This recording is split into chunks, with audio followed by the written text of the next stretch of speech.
Muy buenas tardes, desde hace 3 minutos. Bueno, pues estamos en la serie de El Evangelio según San Juan. Vamos a ver el día de hoy el capítulo 1, versículos 19 al 34. Y me voy a permitir leerlo, no lo tenemos en la pantalla, pero si tiene su Biblia, la puede abrir ahí en el capítulo 1, versículo 19. Si no, pues puede robársele la Biblia de alguien que esté alrededor de usted. Es para que se despierten, pues. Dice capítulo 1, versículo 19. Este es el testimonio de Juan cuando los judíos enviaron de Jerusalén sacerdotes y levitas para que le preguntasen: ¿tú quién eres? Confesó y no negó, sino confesó: yo no soy el Cristo. Y le preguntaron: ¿qué pues? ¿Eres tú Elías? Dijo: no soy. ¿Eres tú el profeta? Y respondió: no. Le dijeron: pues ¿quién eres? Para que demos respuesta a los que nos enviaron. ¿Qué dices de ti mismo? Dijo: yo soy la voz de uno que clama en el desierto, enderezad el camino del Señor, como dijo el profeta Isaías. Y los que habían sido enviados eran de los fariseos. Y le preguntaron y le dijeron: ¿por qué pues bautizas si tú no eres el Cristo, ni Elías, ni el profeta? Juan les respondió diciendo: yo bautizo con agua, mas en medio de vosotros está uno a quien vosotros no conocéis. Este es el que viene después de mí, el que es antes de mí, del cual yo no soy digno de desatar la correa del calzado. Estas cosas sucedieron en Betábara, al otro lado del Jordán, donde Juan estaba bautizando.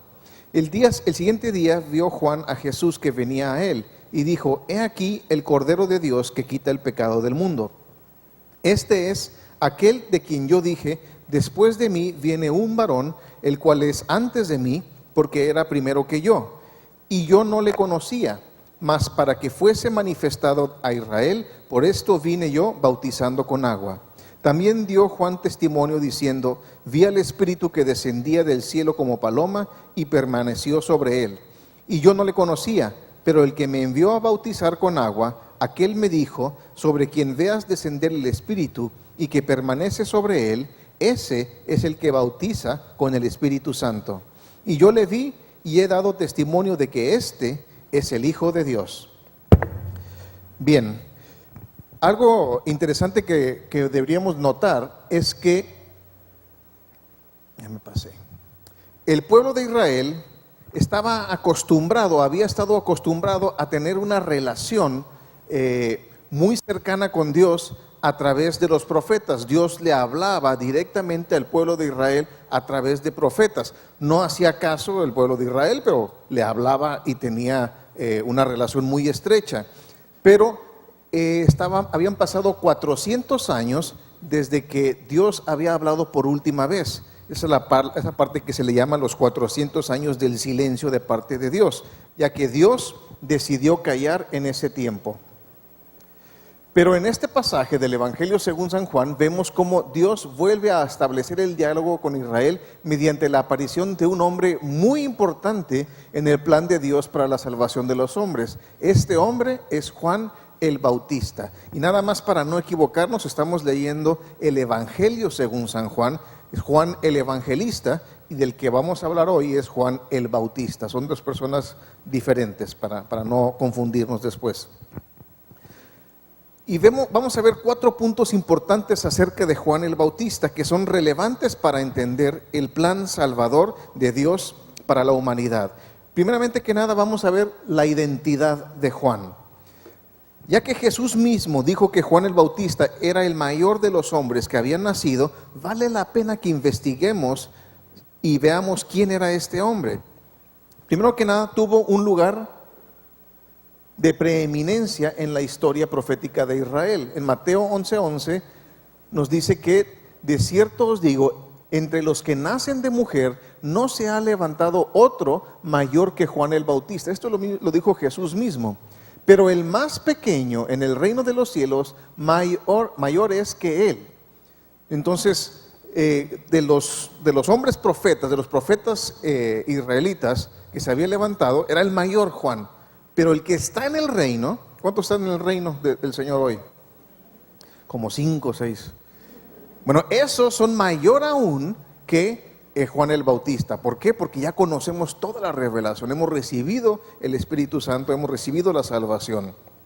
Entonces, eso es importante porque lo vamos a ver más adelante. También de parte de la identidad de Juan es que el nacimiento de Juan fue anunciado por el ángel Gabriel.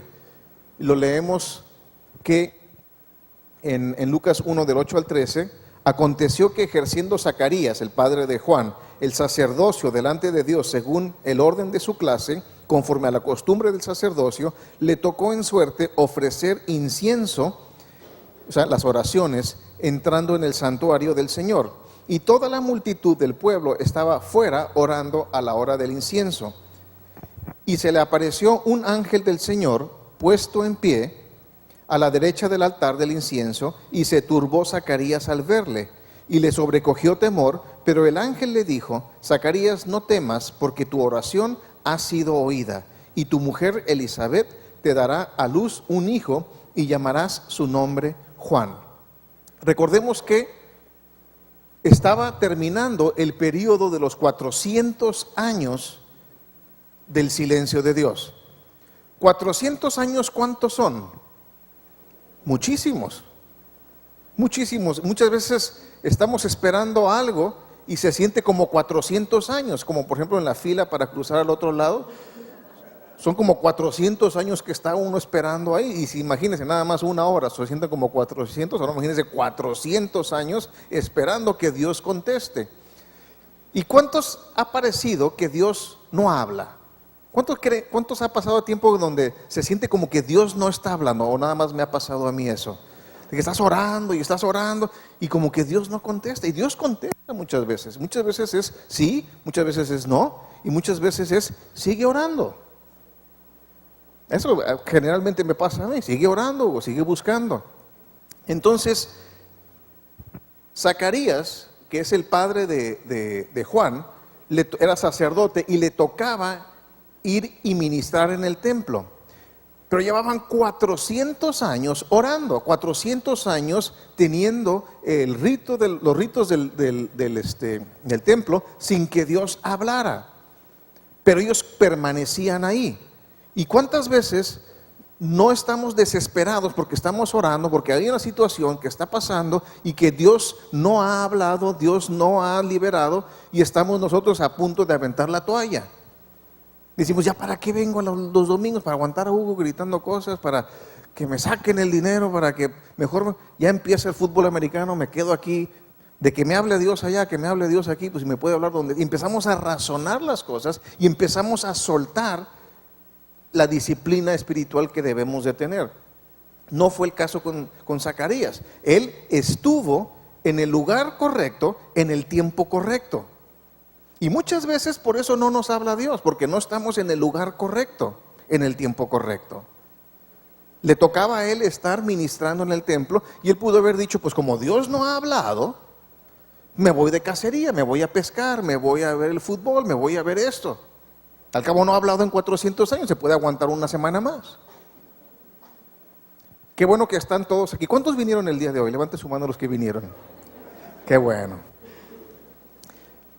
No es porque yo estoy compartiendo, pero están en el lugar correcto, porque aquí se predica la palabra de Dios. Si no hubieran venido, a lo mejor no escucharían la palabra de Dios y seguirían ahí. Dios no habla. No, es que no estamos en el lugar correcto. No estamos poniendo la atención correcta. Entonces, por fin, después de 400 años, Dios habló. Y es tremendo que a veces Dios nos habla y no nos dice lo que queremos escuchar. ¿Cuántos le ha pasado eso? Así de que, Señor, entonces dice, ay, te reprendo porque no ha de ser el Señor este. Y sí, te está diciendo, deja eso, ya no hagas eso. Ahora empieza a hacer esto, trata bien a tu esposo, trata bien a tu esposa. Ya me están empezando a reprender de aquí. Haz lo correcto. Y dice, no, dice el Señor que lo deje. No, ese es otro Señor que te está hablando. El Señor dice que trates bien a tu esposa, que trates bien a tu esposo, que busques hacer las cosas de acuerdo a las cosas del Señor. Y a veces decimos, pues que venga un ángel y me lo diga. Pues llegó un ángel con Zacarías y como quiera no le creyó. No le creyó, Y como no le creyó, le dijo el ángel, pues te vas a quedar mudo. Eso lo vamos a ver más al rato, hasta que se te quite lo incrédulo. Te llevamos 400 años esperando y luego llega y habla y ahora no te creo, no has de hacer eso. Entonces fue anunciado el nacimiento de Juan por medio del ángel Gabriel. El ángel Gabriel es el que daba los anuncios también y le dio el anuncio a María de que vendría el Señor Jesús a nacer por medio de ella. También es importante que el nombre de Juan hoy significa Dios da con gracia. Y cuando dice esto, es una expresión judía, Dios da con gracia, es Dios da liberalmente, Dios da abundantemente. ¿Y cuántos sabemos que Dios da abundantemente? A lo mejor no te da lo que tú quieres, pero te da lo que tú necesitas. Hay veces que necesitamos alimento y Dios nos da abundantemente alimento. Y hay veces que Dios nos da, ve que necesitamos madurar y Dios nos da problemas abundantes para que maduremos. Dios siempre nos va a dar lo que necesitamos en abundancia. Lo vemos también ese dicho, ese pase del nombre de Juan en Lucas 1, 59 al 64, donde dice: aconteció que al octavo día vinieron para circuncidar al niño y le llamaban con el nombre de su padre, Zacarías. Pero respondiendo su madre, dijo: se llamará Juan, perdón. Le dijeron: ¿por qué? No hay nadie en tu parentela que se llame con ese nombre. Entonces preguntaron por señas a su padre, porque estaba sordomudo, cómo le quería llamar. Y pidiendo una tablilla, escribió diciendo: Juan es su nombre. Y todos se maravillaron. ¿Alguien se llama Juan aquí? Levante su mano. ¡Wow! Todos maravíllense porque no es cierto. Todos se maravillaron. Al momento fue abierta su boca y suelta su lengua y habló bendiciendo a Dios. Fíjense que eran una pareja, Zacarías y Elizabeth mayor. Ella era estéril, no habían tenido hijos. Y no solo les anuncia que va a tener hijos, sino que le da al hijo y aparte de todo le pone nombre.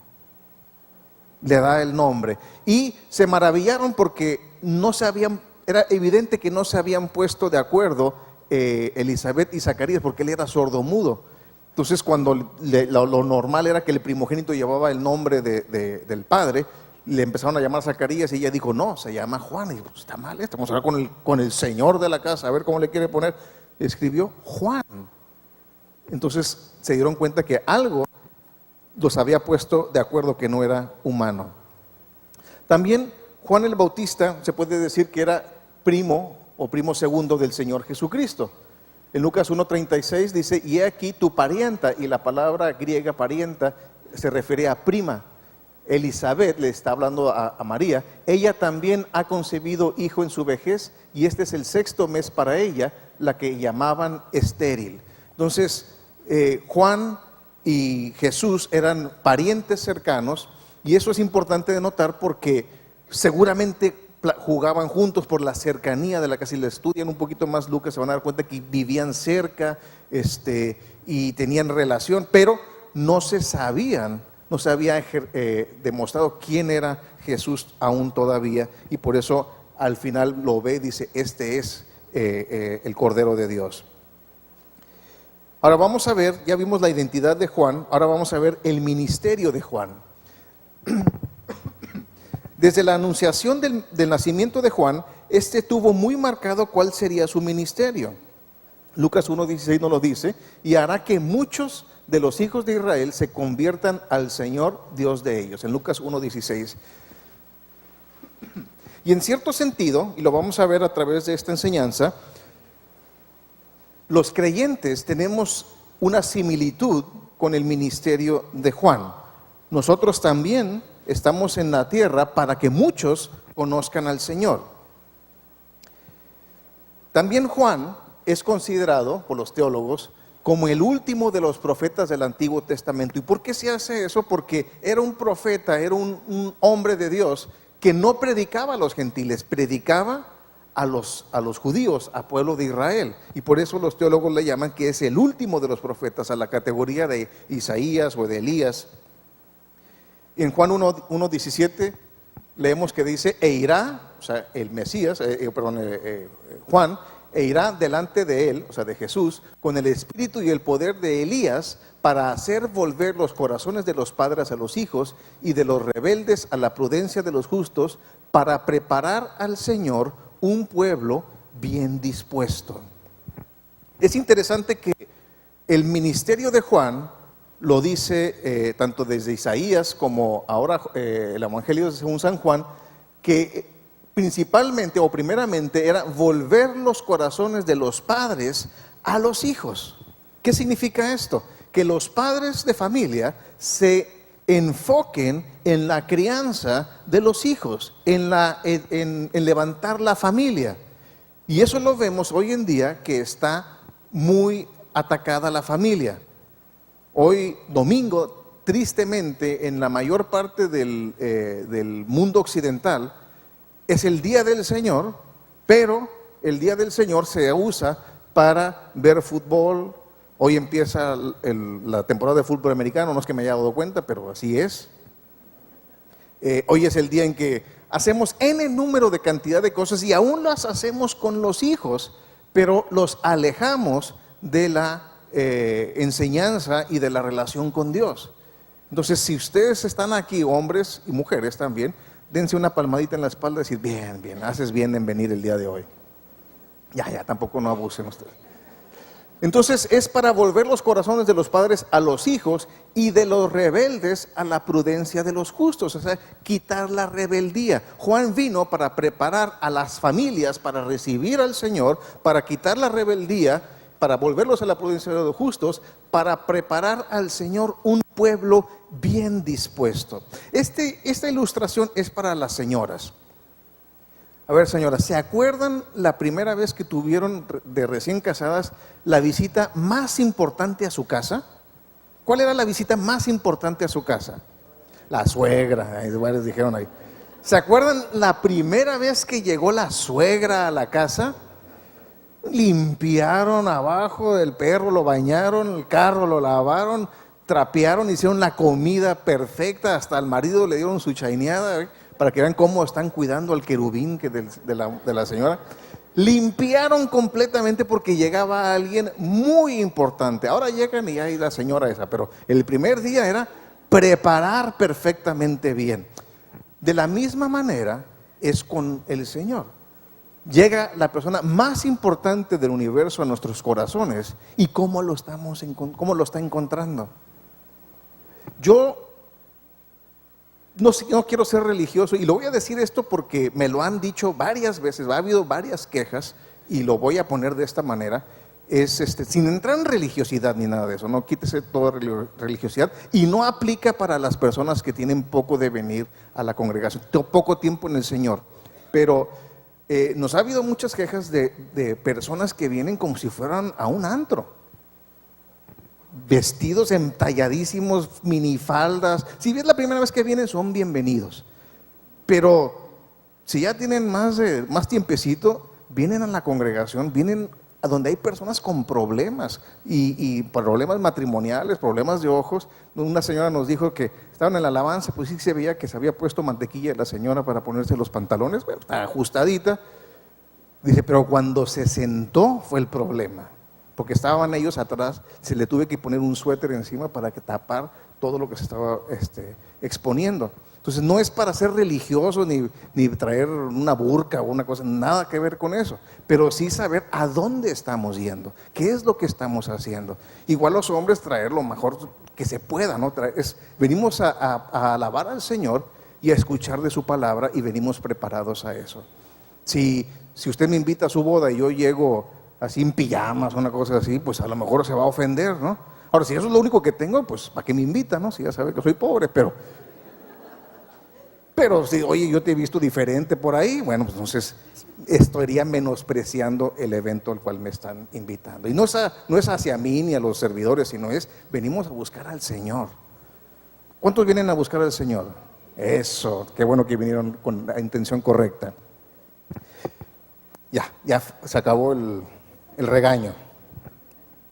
Ya me perdí por andar regañando. Ahí. Muy bien. Ahora, Juan, otro del ministerio es que Juan estaba consagrado al Señor.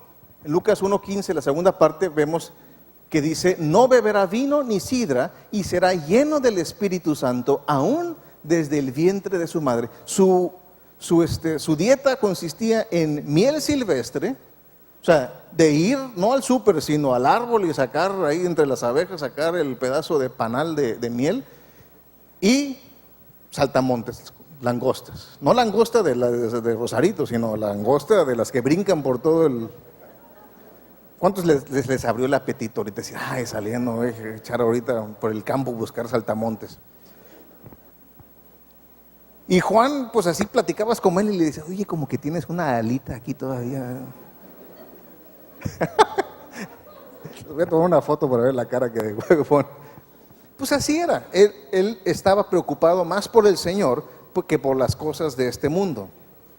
Y el ministerio de Juan era doble. Primeramente que nada era preparar corazones. Juan preparaba el corazón de los hombres para recibir al Mesías mediante el bautismo de arrepentimiento, que vamos a ver más adelante. Y preparar el corazón es quitar todo orgullo material o espiritual y también quitar toda falta de valía, igual material o espiritual. ¿A qué se refiere esto? Decir, pues yo soy don Hugo Treviño, yo no necesito nada, yo tengo esto. Y eso es un orgullo que nos impide el tener una relación correcta con el Señor.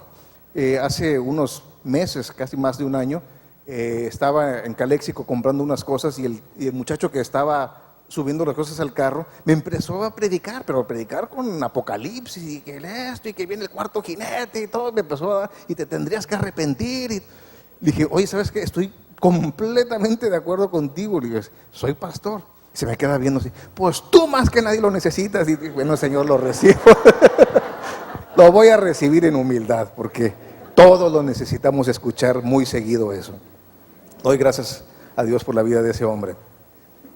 Entonces, es bajar todo orgullo, decir yo no necesito, yo soy bien buenas personas, bien buena gente. Vamos a hablar con tu esposa, a ver qué tan buena gente eres, a ver. Ay.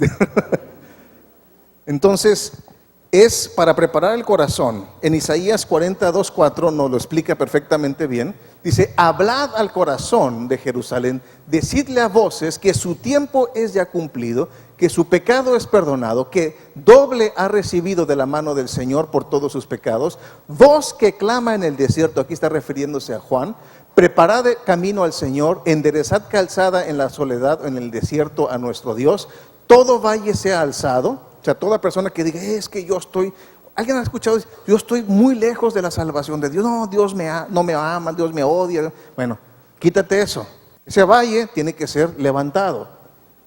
Y bájese todo monte y collado. De lo contrario, no, yo estoy por encima de la salvación, yo estoy más allá del bien y del mal. Nada, es de bajar ese monte, ese collado, y lo torcido se enderece. Todos los negocios chuecos, todas las formas chuecas de hacer las cosas, los tenemos que enderezar, hacer lo correcto. Y lo áspero se allane, o sea, toda aspereza de carácter, todo efecto puercoespín en el carácter tiene que ser quitado. Preparar el camino al Señor. También el ministerio de Juan fue, dijimos que era doble, que era preparar corazones, pero también fue magnificar a Jesús. Eso es lo que tenemos que hacer, levantar a Jesús, magnificar a Jesús. Él es por lo que estamos aquí. No estamos aquí porque no teníamos nada mejor que hacer o porque vienen a escuchar unas palabras de motivación. Venimos por Jesucristo. Él es la razón por la que estamos aquí. Él es el que vamos a levantar, a exaltar. Por eso en las alabanzas siempre es estar magnificando a Jesús, hablando de lo que Él hizo por nosotros. No son cánticos bonitos nada más porque sean bonitos, sino es levantando y magnificando al Señor. Y más vale que nos acostumbremos, porque en el cielo eso es lo que vamos a hacer, alabar al Señor. ¿Cuántos vinieron la semana pasada que estuvimos en alabanza al Señor? Me dice Aurelio, estuvo muy bien. Digo, estuvo bien porque no es prepararnos para lo que va a suceder. Si usted lo disfrutó aquí, lo va a disfrutar muchísimo más en el cielo. Y si no lo disfrutó aquí, pues a lo mejor su vocación es otra. Magnificó a Jesús. Este es el testimonio de Juan cuando los judíos enviaron de Jerusalén sacerdotes y levitas para que le preguntasen, ¿tú quién eres? Confesó y no negó, sino confesó, yo no soy el Cristo. Dice, yo no soy el importante, yo no soy a lo que ustedes tienen que buscar. Y le preguntaron, ¿qué pues? ¿Eres tú Elías? Ellos esperaban a Elías, el profeta Elías. Recordemos que Elías no murió, sino fue llevado en un carro de fuego. Dijo, no lo soy. ¿Eres tú el profeta? Es el segundo en Apocalipsis, los dos testigos, uno es Elías y el otro el profeta, y respondió, no le dijeron. Le dijeron, ¿quién pues quién eres tú? ¿Quién eres? O sea, le dijeron, pues ¿quién te crees que eres para estar haciendo estas cosas? Para que demos respuesta a los que nos enviaron. ¿Qué dices de ti mismo? Y esa es una pregunta que nos van a hacer continuamente. ¿Quién eres tú para decirme a mí que está mal que tenga 2 esposas o que tenga este negocio ilícito, o que haga o chismeo? ¿Quién eres tú para juzgarme a mí? Y la respuesta es, nadie. Yo no soy el que lo hace, dice Juan. Dijo, yo soy solamente la voz de uno que clama en el desierto, enderezad el camino del Señor, como dijo el profeta Isaías. Y los que habían sido enviados eran de los fariseos y le preguntaron y le dijeron, ¿por qué pues bautizas si tú no eres el Cristo, ni Elías, ni el profeta? Entonces Juan minimizó su persona, magnificó a Jesús y se minimizó a él. Continuó diciendo, Juan le respondió diciendo, yo bautizo con agua, mas en medio de vosotros está uno a quien vosotros no conocéis. Este es el que viene después de mí, el que es antes de mí, del cual yo no soy digno de desatar la correa del calzado. Estaba hablando de que cuando en tiempos de Jesús, cuando el señor de la casa llegaba a la casa, traía unas sandalias muy parecidas a esa, pero imagínense, no había calle, no había banquetas, no había pavimento, no había nada, todo era tierra, lodo y demás cosas. Llegaba con los pies sucios, y el esclavo más bajo, el más insignificante de la casa, tenía la tarea de llegar, quitarle los zapatos al señor de la casa y lavarle los pies. Eso no era más que para el más bajo de los esclavos. Y Juan estaba diciendo que él ni siquiera era digno de hacer esa tarea tan baja al Señor Jesucristo. ¿A quién estaba levantando él? ¿A Jesús o a sí mismo? Y así es como debemos de hacer nosotros también.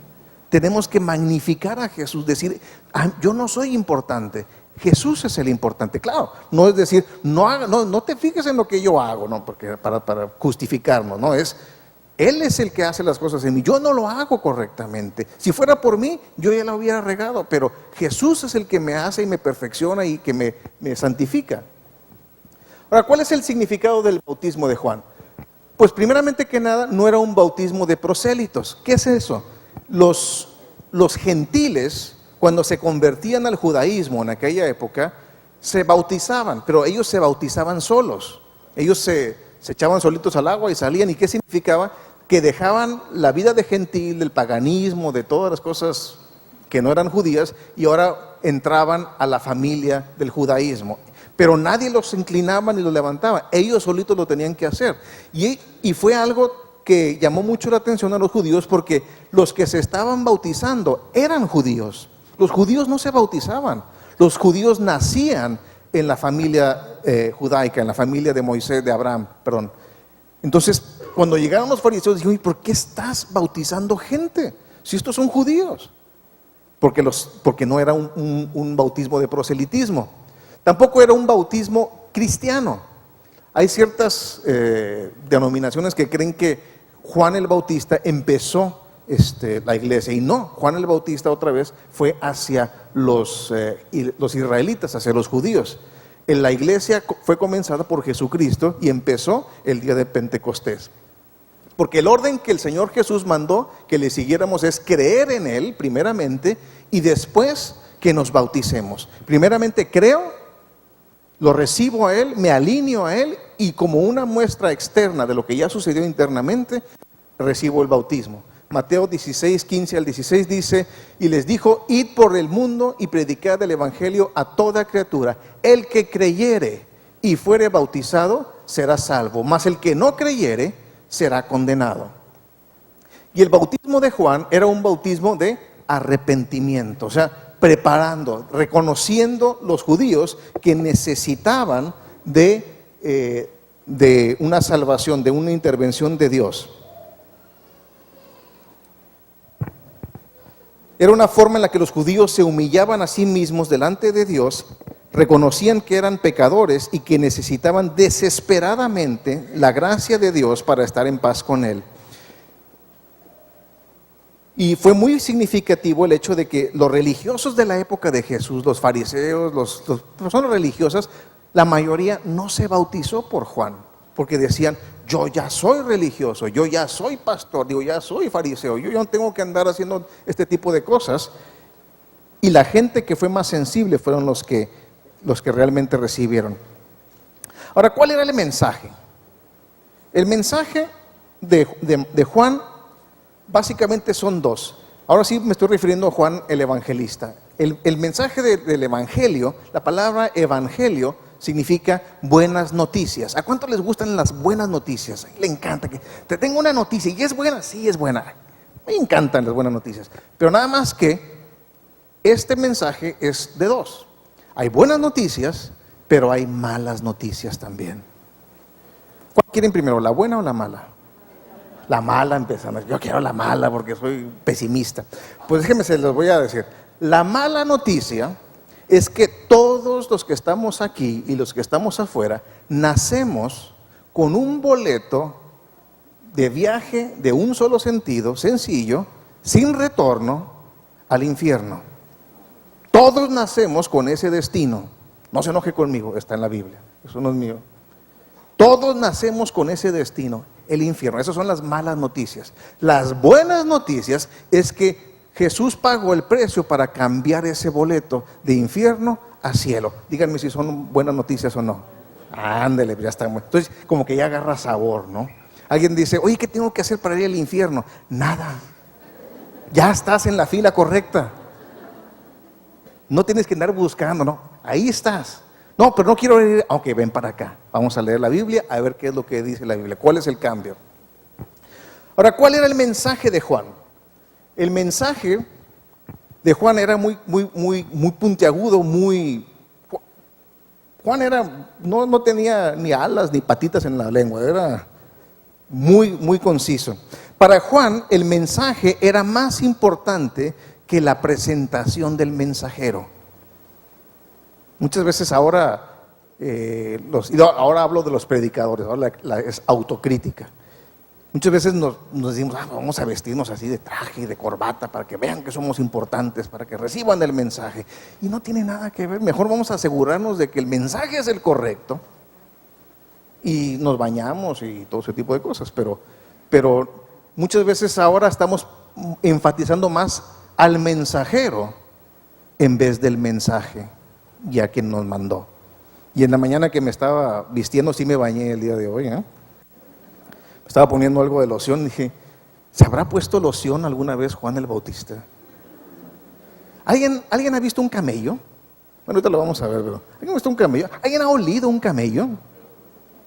¿No? ¿Alguien ha olido a un hombre en el desierto con traje de camello que no se ha bañado en semanas?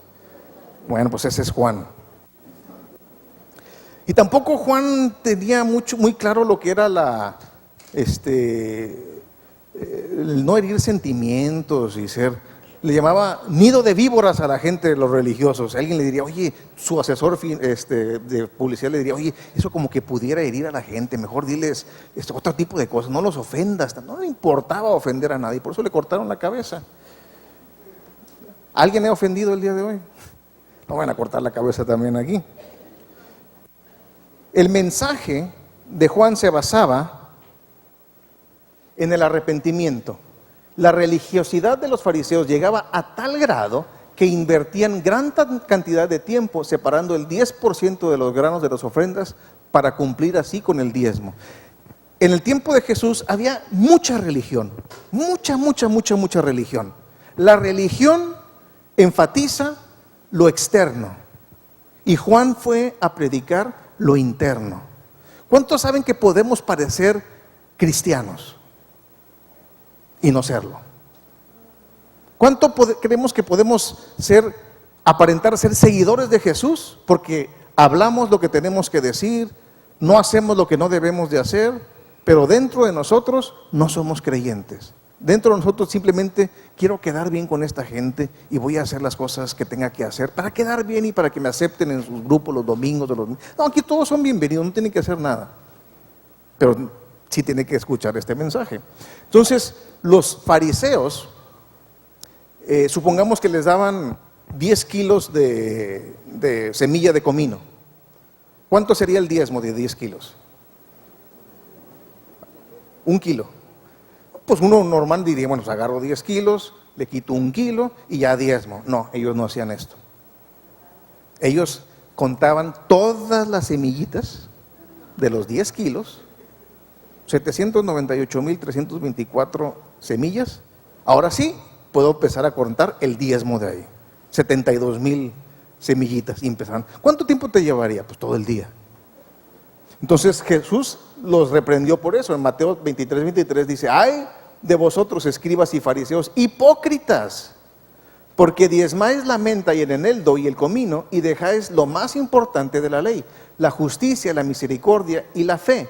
Esto era necesario hacer sin dejar de hacer aquello. O sea, no es no diezmar, sino decir, si te preocupa mucho no quedarte corto, pues dale el 11%, dale 1 kilo 100 y ya te quitas de problemas y sal y ayuda a los demás.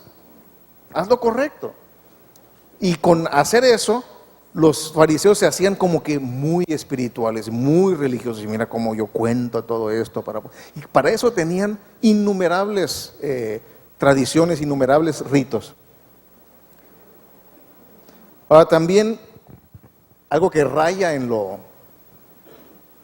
terrible de la religiosidad, lo vemos en Mateo 12, 10 al 13, dice: y aquí había ahí uno que tenía seca la mano, o sea, estaba como encogido, como que estaba dañado de la mano, y preguntaron a Jesús para poderle acusar: ¿es lícito sanar en el día del reposo? O sea, tenía que descansar, no podía trabajarse en el día del reposo. Entonces le preguntan: ¿es lícito sanar a una persona en el día del reposo? Nada más que ellos no sabían que Jesús todo lo sabe y todo lo ve y todo lo conoce. Jesús sabía que ellos le cuidaba mucho de las ovejas y de sus ganados y todo eso. Y fíjense lo que le contesta el Señor. Él les dijo: ¿qué hombre habrá de vosotros que tenga una oveja, y si ésta cayere en un hoyo en día de reposo, no le eche mano y la levante? Porque ella los había visto que lo hacían. Pues cuánto más vale un hombre que una oveja. Por consiguiente, es lícito hacer el bien en los días de reposo. Entonces dijo a aquel hombre: extiende tu mano. Y él la extendió y le fue restaurada, sana como la otra. Y el siguiente versículo, el 14, propusieron matarlo en ese momento a Jesús, porque había violado el día del reposo. La religiosidad nos va a llevar a perder la sensibilidad al dolor y a la necesidad ajena.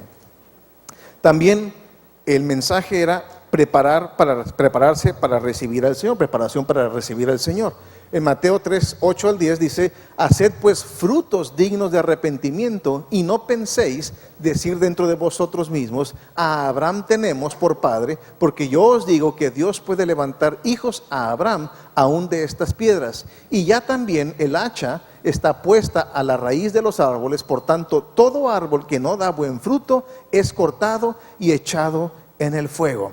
Los judíos tenían esta creencia que era transmitida a sus generaciones, extrabíblica completamente. No hay ni un ápice dentro de la Biblia donde pueda sustentarlo, pero ellos lo decían con mucha determinación, que el padre Abraham estaba a las puertas del infierno asegurándose que ningún judío entrara. ¿Por qué? Porque al ser hijos de Abraham, el cielo ya estaba para ellos dispuesto. Nada más lejos de la verdad. Y desafortunadamente, muchas ocasiones en nuestra vida moderna también sucede lo mismo. Pues como yo voy a amistad familiar no en la segunda, la tercera, la cuarta, la primera.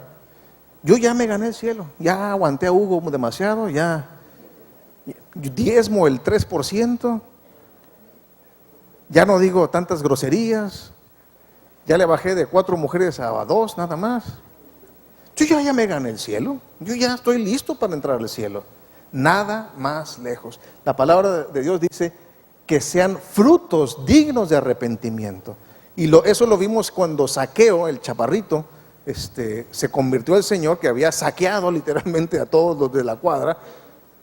El fruto de arrepentimiento dijo: si a alguien le he robado, le restituiré, no lo robado, 4 veces lo disputado.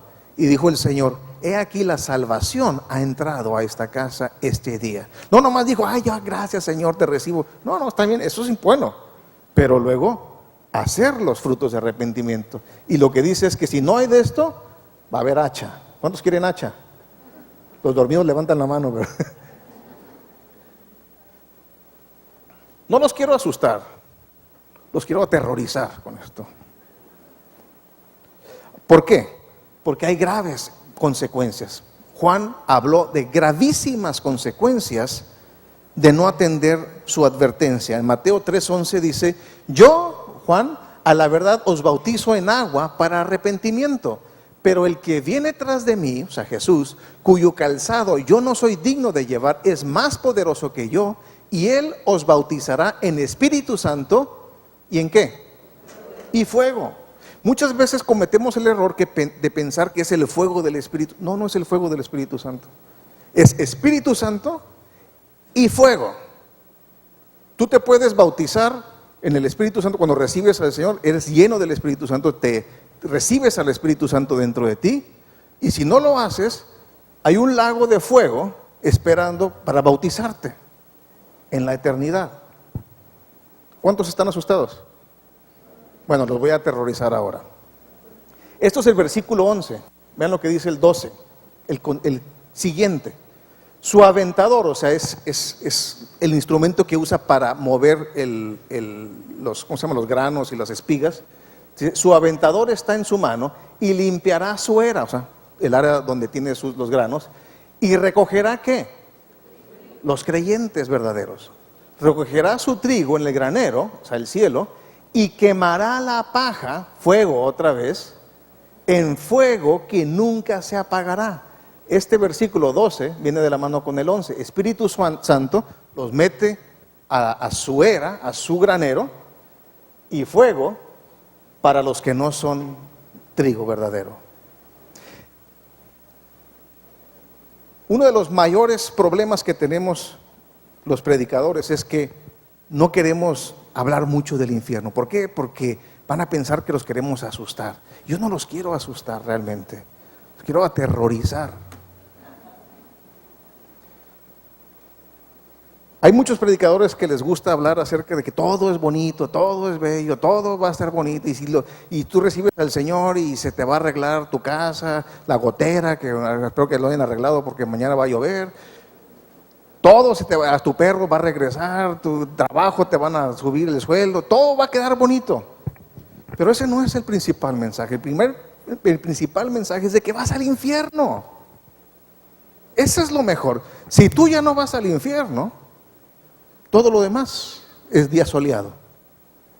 Si tú no vas a ir al infierno, como decía un primo que era muy sarcástico, llegaba a Estados Unidos y le decían en las tiendas: ¿cómo está el día de hoy? Estaba durísima la guerra en Irak. Dice: como no vivo en Irak, está bien el día. Entonces cuando alguien me dice: ¿cómo va el día? Como no voy a ir al infierno, está precioso el día de hoy. Ahora, si no sabes a dónde vas, ahí sí te va a influenciar que si sube el dólar, que si baja el oro, que etc. Entonces, tenemos que hablar de las buenas noticias, pero también tenemos que hablar de las malas noticias. Y yo no quiero llegar a la presencia de Dios nada más hablando, nada más sabiendo que di las buenas noticias nada más. También tengo que dar el evangelio completo, que es las malas noticias, para que todo aquel que haya pasado por aquí y le haya gustado irse a donde está más calientito que Mexicali, digan: de perdido, Hugo me habló, ahí me dijeron, y no fui cabezón, y como quiera quise averiguarlo yo mismo, y me fui para allá. En esta vida podemos discutir todo lo que querramos. Si hay cielo, no hay infierno, esto, el otro, o te mueres y te haces polvo cósmico o reencarnas, todo lo podemos sacar, todas las conjeturas que podamos querer hacer. El único problema es que cuando muramos, y todos vamos a morir, no es amenaza, es simplemente lo que va a suceder.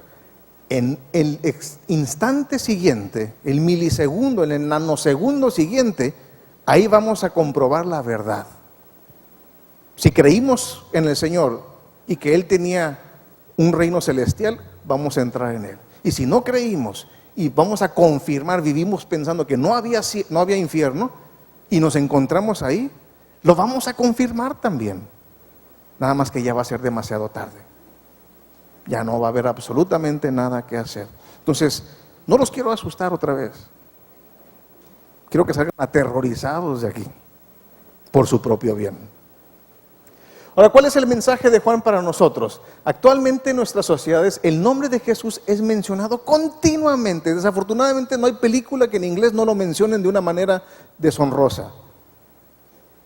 Muy conocido, pero muy mencionado, pero Jesucristo es poco conocido.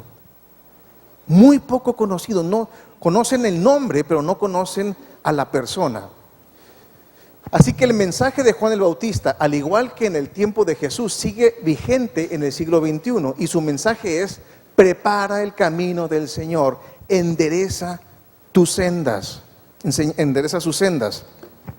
Todo lo que hacemos aquí en Amistad Familiar es prepararme y prepararnos para la junta más importante que todo ser humano va a tener. Y esa es la junta cuando va a estar frente al Creador, frente a Dios, y entregar cuentas de su vida. Cuentas claras. Yo siempre he dicho que nadie se va a ir pataleando al infierno. Todos van a ir, que les toque ir para allá, sabiendo que el juicio es justo y que es merecido el castigo por haber desechado a Jesucristo. Tan fácil y tan sencillo. Entonces, todo lo que hacemos aquí es prepararnos para esa junta tan importante, esa audiencia tan importante que vamos a tener en el trono celestial y que podamos entregar cuentas correctas delante del Señor. ¿Y cómo nos preparamos para recibir al Señor? Para recibir a Jesús como Señor y Salvador, tenemos que entender ciertas verdades. Uno, que Jesús es Dios y juez. Es tu amigo, es buena onda, todo lo que tú quieres, pero es Dios y es juez. Y como tal hay que temerle. Tú vas a un juzgado y ves a un juez, sí señor, no señor, y te portas de una manera correcta. De lo mismo es con el Señor Jesús. En Juan 5, 22 y 24 dice: porque el Padre a nadie juzga, sino que todo el juicio dio ¿a quién? A San Pedro, al pastor, al Hijo, a Cristo. El que nos va a juzgar es Cristo, para que todos honren al Hijo como honran al Padre. El que no honra al Hijo, no honra al Padre que le envió. De cierto os digo, el que oye mi palabra y cree al que me envió, tiene vida eterna y no vendrá a condenación, mas ha pasado de muerte a vida. Nuestra vida eterna está en peligro. Respondió Jesús a Nicodemo y le dijo: de cierto te digo, que el que no naciere de nuevo no puede ver el reino de Dios. Yo tengo esta máxima: el que nace una vez, muere dos veces. Y el que nace dos veces, muere una vez. ¿Qué es esto? ¿Cuántos han nacido aquí el día de hoy? ¿Cuántos nacieron alguna vez? Los que no nacieron están en el limbo. ¿Dónde? Todos nacimos físicamente. Pero si nada más nos limitamos a nacer físicamente, vamos a morir físicamente otra vez y muerte espiritual. Pero si nacemos físicamente y luego nacemos espiritualmente, vamos a probar la muerte física, pero de ahí a la vida eterna. Y Nicodemo le contestó: ¿cómo puede un hombre nacer siendo viejo? ¿Puede acaso entrar por segunda vez en el vientre de su madre y nacer? Respondió Jesús: de cierto te digo, que el que no naciere de agua y del Espíritu no puede entrar en el reino de Dios. No sé si sean las puertas del cielo, pero algunos vamos a llegar y va a estar abriéndose. ¿Cuántos quieren llegar y que se esté abriendo las puertas del cielo? Los que no levanten la mano van a estarlas viendo cerrándose. ¿Verdad? No, no es cierto. Otra verdad, que no hay nada que podamos hacer para salvarnos a nosotros mismos. Ni que te vayas diezmando el 100%, ni que vengas todos los domingos, ni que vengas todos los viernes de nada. Que te vayas de rodillas a San Diego, que te metas al río amarillo, verde, naranja, vas a seguir mojado nada más. Nada te puede salvar que tú puedas hacerlo. Todo lo que podemos recibir es de parte de Dios. En Efesios 2:8 dice, porque por gracia sois salvos por medio de la fe, y esto no de vosotros, pues es un regalo de Dios. Solamente por medio de Jesús es que podamos ser salvos. Y que Dios nos ama. Juan 3:16, porque de tal manera amó Dios al mundo que ha dado a su Hijo unigénito para que todo aquel que en él cree no se pierda, mas tenga vida eterna. Todos estamos perdidos, pero Dios nos ama tanto que nos ha dado a su Hijo Jesús para que todo aquel que en él cree, que deposite su confianza en él, no tenga que perderse en la eternidad, sino que podamos tener vida eterna con él. Y a partir de tener a Jesús en nuestro corazón, debe de haber un cambio en nuestra vida. En Efesios 4:22 al 24 dice, en cuanto a la pasada manera de vivir, despojaos del viejo hombre. Es del viejo hombre, no del esposo, señoras, que está viciado conforme a los deseos engañosos, y renovaos en el espíritu de vuestra mente, y vestíos del nuevo hombre, creado según Dios en la justicia y santidad de la verdad. Si eres creyente, si dices que Jesús está en ti, que tú eres cristiano, se te tiene que notar en lo que haces, en cómo hablas, en cómo piensas, en cómo tratas a los demás. Se tiene que notar. Dicen por ahí, si huele a pato, se oye como pato, camina como pato, ¿qué es? Es un cristiano haciéndose pato. O eres cristiano o eres pato, tan fácil y tan sencillo. O eres un cristiano patito. Como conclusión, Juan el Bautista es como pocas personas en la Biblia, completamente entregados a llevar a cabo la tarea que le fue encomendada por Dios. Y nosotros tenemos que ser como Juan el Bautista, entregado en lo que el Señor nos ha puesto. Y el ministerio de Juan el Bautista se centra en romper la religiosidad con el pecado y con la ignorancia de Dios en las personas, para que verdaderamente podamos conocer al Hijo de Dios, Jesucristo. Y la vida y mensaje de Juan el Bautista sigue siendo vigentes para nosotros hoy en día. Los creyentes debemos de copiar la valentía con la cual Juan transmitió todo el mensaje de Dios a su generación, todo el mensaje. Aunque le dijeran religioso, loco, lo que sea, no le importó, él compartió todo el mensaje. Y la humanidad deberá decidir creer en el mensaje de Dios o arriesgar su vida eterna asumiendo completa responsabilidad y consecuencia de su decisión. Yo en esta tarde quiero ofrecer esta decisión: creer en el mensaje de Dios de salvación, y mi deseo es que todos los que no conocen a Cristo como su Señor y Salvador lo reciban, pero esa es decisión de ustedes, no es mía. Yo lo único que hago es una voz en el desierto que proclama la salvación del Señor, y cada quien tendrá que tomar su decisión. Pero yo no quiero que se vayan de aquí sin tener esa oportunidad de entregar su vida al Señor, porque no sabemos cuándo vamos a tener esa junta, esa audiencia con el Dios del universo. Si tú quieres entregar tu vida al Señor, yo voy a hacer una oración, y si has creído en todo lo que la Biblia, la Biblia ha hablado, yo te invito a que repitas conmigo esta oración, que si lo haces con conocimiento y lo haces con sinceridad, Dios lo toma como válido y empieza a haber un cambio en tu vida. Entra el Señor a vivir en ti y has pasado de muerte a vida eterna. Vamos a inclinar nuestro rostro. Señor, en este día yo me he dado cuenta que soy pecador, y por ser pecador merezco la condenación eterna. No he hecho un arrepentimiento verdadero. Pero en este día yo vengo delante de ti pidiendo perdón por mis pecados, arrepintiéndome de corazón y clamando por tu misericordia. Abro mi corazón y pido que tu Hijo Jesús entre en mí, viva en mí y viva a través de mí. Yo recibo ese regalo de vida eterna que tú hiciste posible al entregar a tu Hijo Jesús a morir por mí en la cruz. Transfórmame, te doy las riendas de mi vida. En el nombre de Jesús, mi Señor y mi Salvador. Amén. Ahora quisiera hacer una pregunta. ¿Alguien hizo esta oración por primera vez? Levanta tu mano nada más para saludarte. Que Dios te bendiga, que Dios les bendiga, Dios les bendiga. Bendiciones allá atrás también. Pues dice la palabra de Dios que han pasado de muerte a vida eterna. No entrar en una religión, entrar en una relación con Dios, basado en su palabra.